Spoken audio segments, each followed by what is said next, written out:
paint people. Well, it's been a while. I've been painting away, trying to get a whole bunch of lessons filmed for you because I wanted to get them all done at once because I'm actually also a singer and I've got some gigs coming up and I can't be painting when I'm singing because I get a little bit of a sore throat at times,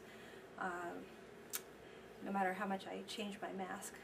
Or maybe it's just my mind, I don't know, but I like to keep them far apart. So I painted a whole bunch of stuff for you, and I'm going to give you some free stuff, and I'm going to start making a few more lessons to add to the product, and eventually it'll get out there. It just keeps getting bigger. The first thing I want to do is I owe Space Your Face 01 a review of MTN Hardcore, so I'm going to do that. I bought some MTN Hardcore. I have to thank Space Your Face because it really is, it's cool paint. Some other reasons it's cool paint is that the colors are really shiny. It's a lot shinier than Painter's Touch. It's a lot thicker than Painter's Touch as well, so it kind of dries a little bit goopy sometimes in the sky. If you want to do stars and stuff, it can goop up if you do a lot of different effects. But that can be useful too. You can work with it. The Painter's Touch is a lot thinner and it goes on, I don't know, cleaner somehow. And it does different things. Like it's just a totally different thing. This is very thick paint, and there's no transparent color like a clear color in this brand, but it seems to work absolutely fine with the Rust-Oleum Crystal Clear and the other and all the other clears I've used with it, which is really cool. Let's see. There are some metallic colors, but I haven't tried them yet. They're like very specialized and they're kind of hard to find on the site. But in the MTN Hardcore part, there aren't any metallic colors. So I would say this MTN Hardcore stuff is really, really good for the planets, making the land, pyramids. It's nice and bright, and a number of other things. But I wouldn't use it to shade the same. Like once you do the planet and the pyramid, you want to shade it, and it's not very good for that. It's not a subtle shade. You probably are going to want to use color place to do your shading, and also get some metallic colors so that you can get gradual shading. It's a totally different world. So MTN Hardcore, basically you can replace most Painter's Touch colors, although it's quite a different effect. But it will add a lot of shine and brightness to your painting, which is totally freaking cool. So I gotta thank him for showing this to me. Oh, one of the really other cool things about it is that there's less solvents and less overspray. So it actually makes it a bit healthier to paint. So that's a good thing. Okay, the tops.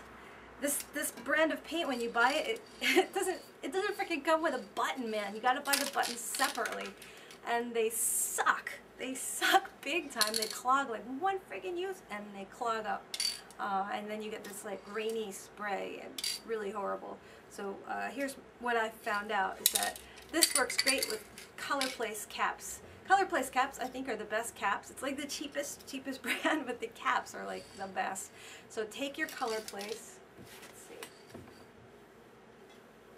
Take a color place cap and put it in your Montana, and you're good to go. You got a nice precise spray, and you can get even a little bit of shading with this.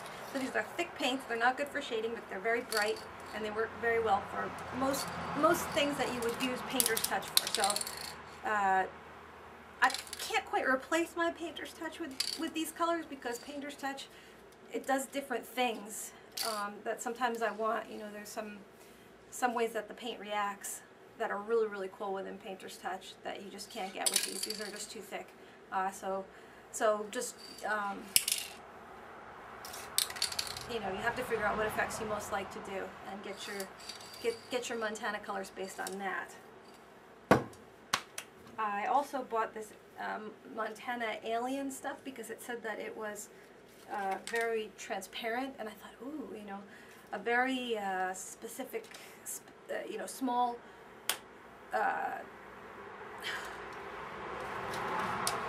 you know, I could do some real detailing with this and real shading, but totally not. Again, the caps are not, they don't give you a fine line. They say they give you a fine line. Maybe if you're a graffiti artist, they give you a finer line or something, but this paint is completely opaque. It's got tons of overspray. It doesn't look really very different from the Painter's Touch, except that it's thinner, but it's also foggier. You can't really shade with it. You can't do very much with it, and you get a lot less. So don't bother with the Alien, is my advice. Okay, so thank you, Spacer Face, for that recommendation. That was pretty useful, actually. I didn't originally try the Montana because I saw that it was for graffiti artists, and I thought, this paint is going to be too thick and too opaque. Also because it said that the colors were matte, I think, when I used to look at it.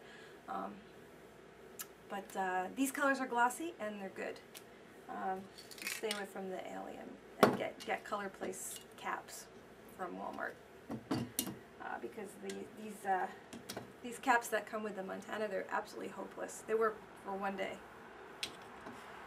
Okay, so thanks a lot, and that's my review of Montana. And in September, when my gigs are over, I will be doing, among other things, I'll be painting a car hood that I have out here outside the garage, that I got from my car repairman.